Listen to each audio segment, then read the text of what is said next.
This is an airport outside of Vandenberg Space Force Base in Vandenberg, California. And I'm here to see my friend Science Bob and this other guy, Mark Rober, launch a satellite into space. No, seriously, they only gave these babies to VIPs. Like Science Bob. We're here, and I don't know where my hair and makeup pre-claw. Even though this is pretty much perfect. We're the production crew. Or me. TV Trap. Find them on E-Bombs World. Find them on Homestar. Yeah, Homestar Runner. But for now, let me tell you why I'm here checking off one of my bucket list items. Seeing a rocket go into space.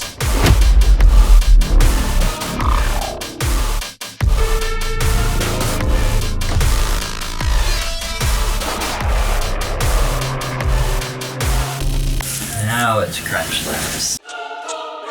For those of you who somehow don't know who Mark Rober is, he's a former NASA scientist and one of the biggest YouTubers on the platform right now. And he's also Science Bob's boss. He was cooler when you had the liquid nitrogen, but he's all out. Well, he's talking crap about you, Bob. Mark Rober. Good thing I made him who he is today. And last year, Mark built a satellite for the sole purposes of taking a selfie in space. Fans of this channel might remember around the same time last year, I made 2 videos about something called the final experiment, where they were going down to Antarctica to see the midnight sun and prove that the world wasn't flat. And you can consider this a 3rd video in that series, because if Mark is successful, he's promised to make the overview effect, that feeling that astronauts describe when they see the Earth from space for the first time, available to everyone for free, not just Katy Perry. All they'll need to do to prove the Earth is a sphere is upload a selfie of themselves to that satellite, and it'll take a picture of them with our very spherical Earth in the background. And I'm here in Vandenberg because step 1 of that plan is, to send the satellite to space. So Mark put on a special live stream event for CrunchLabs members to come out and see all his hard work get launched into orbit on a Falcon 9 rocket. Or explode. Those are the ones that come back and land after they're done, which was a major innovation in space travel from what I've heard from Science Bob. With that, you get to reuse a rocket. And they have used rockets like 25 times. They reduce like the cost of space travel. But now, this rocket is interesting because it's paying customers. They do not want to use like a 25th launch. They also don't want to use a first launch. This is a newer rocket, but not a new rocket. Okay, so this is like 5th launch, maybe? Yeah. Okay. Now, Bob knows a lot about this rocket launch because he works really closely with Ian, Mark's chief engineer, who's one of the smartest people I know and the brains behind SatGus.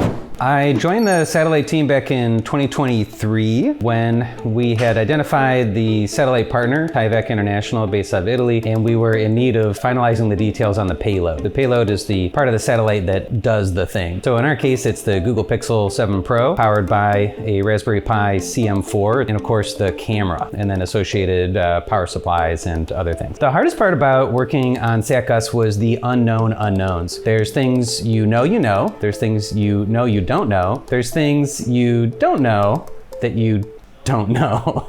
That's the hardest part. No one has ever sent a smartphone into outer space. What on it is going to break? And the usual engineering approach is 1, to simplify the problem. So we took as many components out of the Google Pixel 7 as possible. When you're in space, you don't need a speaker, you don't need a microphone, you don't need a Wi-Fi antenna, you don't need a Bluetooth antenna, you don't need buttons, you don't need a whole bunch of things. So first we reduced the field of things that could go wrong. Secondly, we tested. So we know that we're gonna be in vacuum. We know that there's gonna be radiation in outer space, right? That's the cosmic background radiation, is the gamma rays, and then the high energy protons is sort of what solar wind is, the radiation coming directly from the sun. And so we put the device that we had modified into a vacuum chamber and into gamma rays and into high energy protons because we wanted to simulate as much as we could the environment of outer space and see how the Google Pixel 7 would respond and when it was going to die. And that would allow us to design an enclosure that would protect it. And I know the question on everybody's minds. How do you become a head of engineering at CrunchLabs? Or really find a career in engineering in general? I've been working for Mark for about 2 years now. It used to be the case that you would graduate from your MITs, your Stanfords, your Yales, your Case Western Reserve universities, and you would apply to Google and Apple and IBM, and they would look at your resume and see, okay, this person got a good grade point average, this person knows this or that language, we'll hire them and give them a chance. That's still the case. Your grades matter, and the fact that you went to college and which college you went to matters. But there's a greater share of attention now that's drawn to your portfolio. The question is not necessarily where did you go to school, but what have you actually done? What can you actually build day one working here? So that's something that we look for, and that's also something now that other companies are looking for. It's even something that universities look for. When you apply to be an engineer at MIT, you can submit a Maker portfolio, and it shows a greater variety of things that you can do. It gives a richer description of your abilities than what we can see just from your GPA in high school. There's some folks out there who are world experts in a narrow niche. We would consult with those folks on individual videos where it applies, but the folks that we want to be working here on a continuing basis are folks who can do some programming, folks who can do some mechanical design, and folks who can do some electrical design. All right, Travis, this has been fun. I got to get back to work. Now, Ian had a lot to do with making Mark's dream a reality, but he's kind of just the engineering side. There's a lot more that's gone into this than just making the satellite. So now I want to introduce you to the other people who make Mark's dreams come true, his film crew. Welcome back to CrunchLabs. I'm Brendan Goulart, and today we're back in. We're here. We're in the middle of nowhere. What are we doing? I'm feeling very cold. Hello. Welcome to the 90s. This is Ace. He's one of the camera operators here. Hey, what's up, guys? Welcome back. This is Marco, one of the people of CrunchLabs. We're here. It's pretty cold. Gates just opened.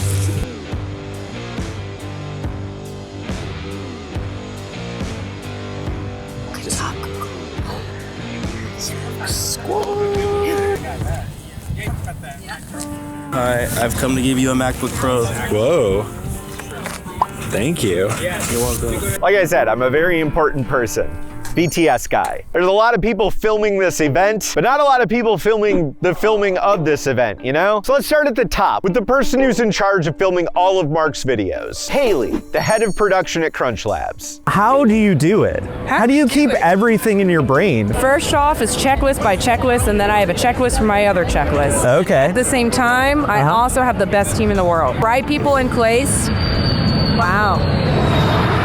In that. Very cool. The best part about having a great team is that when you look at them, we can communicate without having to talk. And they do an incredible job to make sure everything works in perfectly orderly fashion. Who's the best of them? I can't play favorites. The biggest thing is finding, people's strengths, finding their weaknesses, and then you fit them all together like a puzzle. When I have a person that's strong in this area and maybe weak in that area, I make sure I have a person that is strong in their weakness, and I make sure in their weakness I have a person, so that just kind of dominoes, so that we all cover each other. Only thing, funny enough, yesterday that went wrong is that we have a lot of production vehicles. Rolling production vehicles, it should always be half tank of gas left, and the key should be left. Funny enough, we had a subscriber come early, all the way from Australia, and when they came from Australia, we accidentally took their vehicles. Because it had half gas. They left the keys, yes. Well, at least they were a subscriber. Best part is, as we talked about earlier, is that basically, it's always been foggy. Could not ask for a more beautiful person. Yeah, how did we do? Did Mark get the weather machine going? We did. It's Marcu just likes to walk by here. So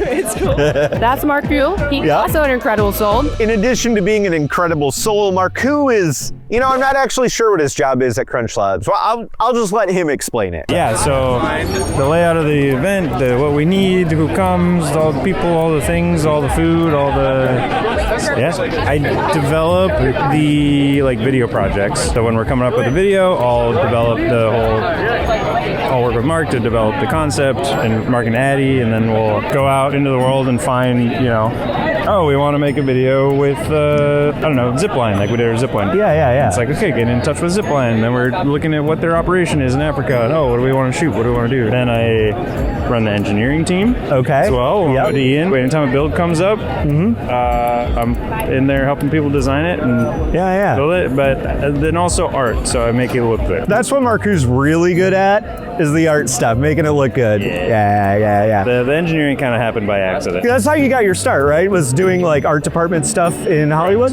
I have kind of gained the reputation of being able to build anything He's a very seasoned and intuitive builder. Started doing game shows. Okay. So big old game shows, like American Ninja Warrior, Strong, Ultimate Beastmaster. That's where I started learning like welding and fabrication and carpentry. I randomly got a call one day, and it was to work on a show.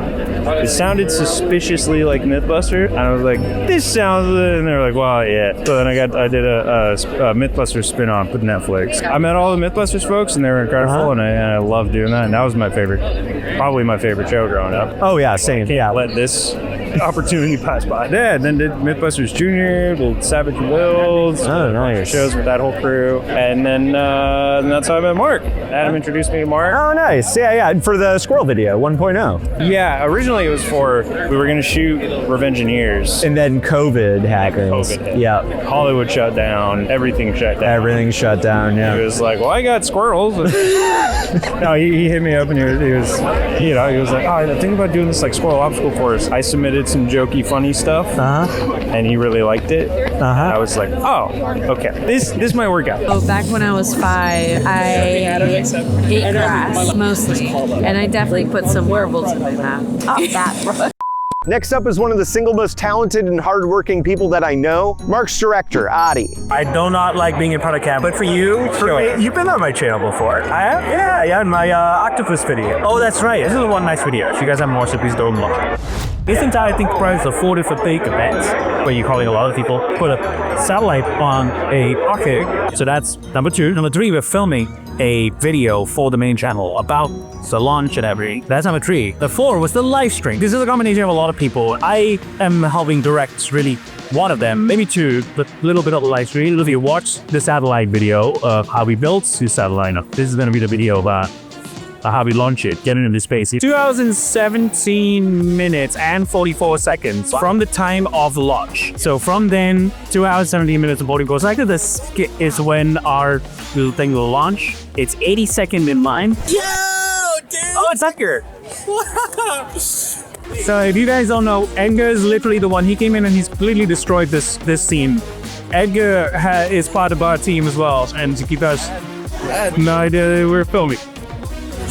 But yeah, did I interrupt? I know, yeah, filming. Nobody else, so that's okay. That's the magic Travis. Subscribe to Travis TV Travis. Subscribe to TV Travis. On that note, yep, they're calling me back. All right, bye, Adi. I guess I'm interviewing Alex now, who's kind of in charge of the data and analytics side of CrunchLabs. Dude, I'm a ghost. I make thumbnails, I make titles, and I look at numbers. How are the YouTube numbers doing? We're booming, especially on CrunchLabs. Like, I think CrunchLabs is so underrated. Like, it had almost as much growth as the Mark Rober channel this year, but it doesn't look as cool because percentage-wise, yeah, which is a big deal. It's the underdog. We have a full schedule planned out for CrunchLabs too. Fun people to collaborate with, more videos with our team. So it's been cool to see CrunchLabs evolve. We've kind of become a toy company, but that showcases some of like the key employees, like PDs. Started a toy company with the film studio, and then the toy company has now film studio. Become the It's like full circle. Full circle, little snake eating itself kind of thing, except it keeps getting bigger instead of smaller. But if they want to participate in all the fun CrunchLabs stuff, they have to subscribe to TV Travis. Oh, yeah, for sure. That's number 1 for CrunchLabs. You got to subscribe to TV Travis. And then CrunchLabs. And then CrunchLabs. Yeah. Then Alex. Then Alex has a channel. And there's a lot more people at this event that I wish I could have talked to. From Mark, who was very busy, my new friend Tim, the everyday astronaut, who was heading up the live stream, or this real live astronaut. But one person I'm very glad that I did finally get to meet in person is my buddy Sean Hodgins, who makes some incredible stuff over on his channel, and you should absolutely check him out. And it turns out he was an integral part of making SatGus happen. Who knew? Sean, how's it going? Great. You came all the way from Canada. That's right. Just for this launch. Yeah. Was it worth it?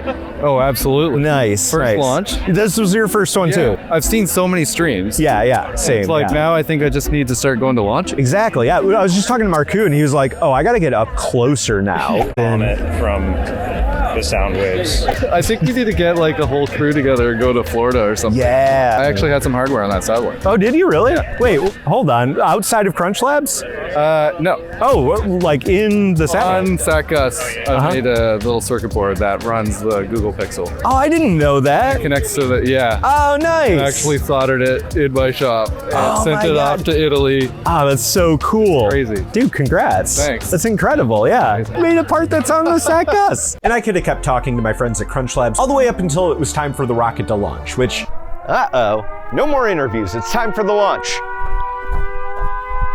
That's right, it was finally time for the main event, and you could feel the anticipation in the air, and Mark's anxiety. Ooh, I'm feeling the nerves. And I'm gonna admit right here, for once, I was really glad I'm not him. I just got to sit back with my camcorder and enjoy the show, and what a show it was.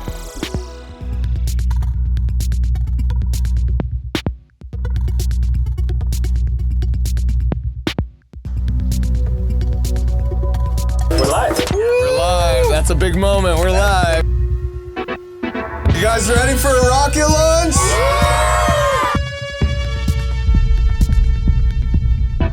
We are less than a minute out. This is like 3 years of blood, sweat, tears, hard work from me and my team. There's a lot on the line here. 5, 4, 3, 2, 1. Let it rip!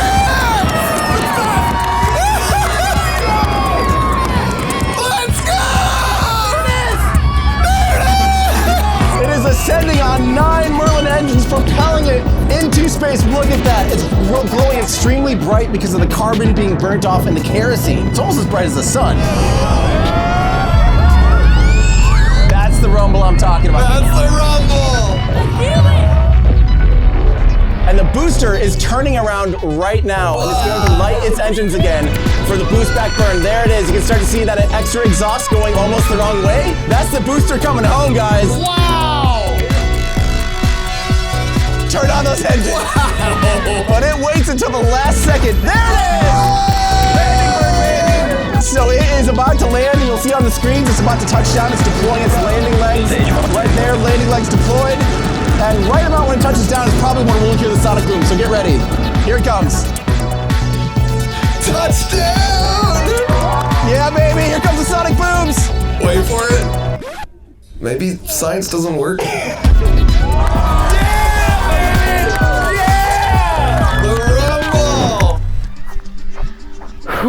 That was awesome. You know, seeing a rocket launch is something I've wanted to do since I was a little kid. I never wanted to be an astronaut when I was younger. I always kind of knew I wanted to do animation and video stuff, but that doesn't mean I haven't had a lifelong fascination with what's outside of our thin little atmosphere. When I see a picture of Earth from space, I get this feeling like I'm a cell from my own body, outside of myself, seeing my entire self. Like that scene in Osmosis Jones. Everything we've ever experienced and all the knowledge we've ever collected is contained on, in, and around this little sphere. This is similar to the thing I mentioned earlier, the overview effect. And maybe my favorite explanation of it comes from William Shatner, who said this after he got back from space. I looked down and I could see the hole that our spaceship had punched in the thin blue-tinged layer of oxygen around Earth. It was as if there were a wake trailing behind where we had just been. And as soon as I noticed it, it disappeared. When I looked in the opposite direction, into space, there was no mystery, no majestic awe to behold. All I saw was death. I saw a cold, dark black emptiness. It was unlike any blackness you could see or feel on Earth. It was deep, enveloping, and all-encompassing. I turned back towards the light of home. I could see the curvature of Earth, the beige of the desert, the white of the clouds, and the blue of the sky. It was life, nurturing, sustaining life. I had thought that going into space would be the ultimate catharsis of that connection I had been looking for between all living things. That being up there would be the next beautiful step to understanding the harmony of the universe. I discovered that the beauty isn't out there, it's down here, with all of us. Leaving that behind made my connection to our tiny planet even more profound. It was among the strongest feelings of grief I've ever encountered. The contrast between the vicious coldness of space and the warm nurturing of Earth below me filled me with an overwhelming sadness. Every day we are confronted with the knowledge of further destruction of Earth at our hands. The extinction of animal species, of flora and fauna, things that took 5 billion years to evolve. Suddenly we never see them again because of the interference of mankind. It filled me with dread. My trip to space was supposed to be a celebration. Instead, it felt like a funeral. Everything I had thought was wrong. Everything I had expected to see was wrong. Jesus. It was so moving to me. The Earth is a vulnerable object, so far singular in its existence in the universe. The overview effect is supposed to make you aware of how vulnerable this place actually is. Why am I crying? What has overwhelmed me with emotion to the point that I could hardly speak? I'm an actor. I should have been able to control it. I was unable to. It was like hearing the death of someone you love, and suddenly the world no longer exists, but this blinding emotional moment. But seeing a rocket launch, for me, is the reciprocal of that. Something I call the underview effect. When we bound to this Earth, experience human technology breaking free of our terrestrial bond, escaping our paper-thin atmosphere, we might be stuck on this Earth, but our aspirations and creations are not. Seeing a rocket launch was a reminder that human beings can do anything. Science is important, and we can achieve so much if we just work together. After the launch, obviously I was feeling a little emotional. I cried. You did? I did. Wow, it hit you. It really did. I wasn't expecting to, and then as soon as I saw it, I was like, oh, wow. Was it because SatGus was on there, or was it because you're just watching a piece of human ingenuity? It was the latter. A little bit of it was SatGus. A little bit. Fair enough. Yeah. Fair enough. Yeah. So before I leave Vandenberg, I just want to do a quick vibe check on everybody to see how they're feeling after the launch. Yeah, the thing that surprised me was how bright the flame was. Yeah. You don't miss it. I know. Why not? Yeah, so that was cool. And then I loved the sonic boom. Yep. The coming down one was real cool, yeah. And now it's up there somewhere. And in about like 2 hours, SatGus will be spit out, and hopefully we get a message back and we get a selfie back. Our first CrunchLabs rocket launch. First of many, hopefully. Yeah, maybe. We gotta go figure out the next satellite. We gotta start building in a week. We gotta go plan. Okay. All right, bye, Bob. That was cool. And like, it's weird seeing something that big falling that fast. A big building actually falling would go slower because there would just be more drag. It would fall slower, yeah, sideways. So it's like so weird to see something so big falling so fast. We just launched a rocket. It was successful. We're so excited. Our little baby's all grown up. I know. She's going to space college. What a launch. All right. You've stuck around this long, so you deserve one more interview with perhaps the person I was most interested in talking to at this event, besides like Mark himself. This is Jim Lee, the guy in charge of CrunchLabs. CrunchLabs? Oh, yeah. If you haven't heard of CrunchLabs, what we're trying to do is extend the mission that Mark Rober has and a lot of other science makers and that entire community of getting people excited about science and education and learning and reaching as many brains as possible. Yep. And it's working. My 9-year-old the other day said, I figured out who you work for, who all of you work for. She said, you work for the kids.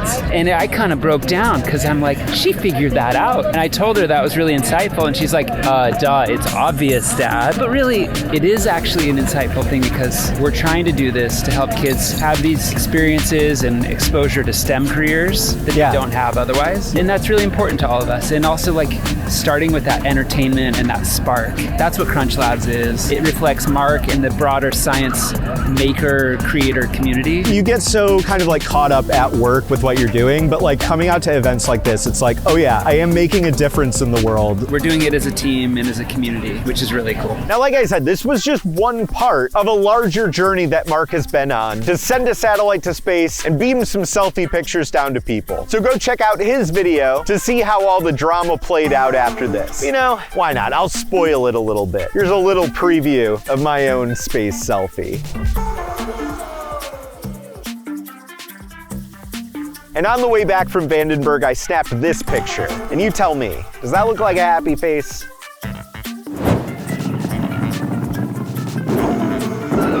Whew. Now that I'm home, I can pitch you on this book. Sorry, let me get out of here. That's right, I talked about everybody else but me this video. So here I am to show my book. This is called Primal Voices. It's a short story collection I was published in not long ago, featuring a bunch of stories about dinosaurs interacting with people. My story's about a group of scouts camping in the woods, and then they find a raptor. So if that sounds interesting to you, check out the link in the video description. And as always, thanks for watching.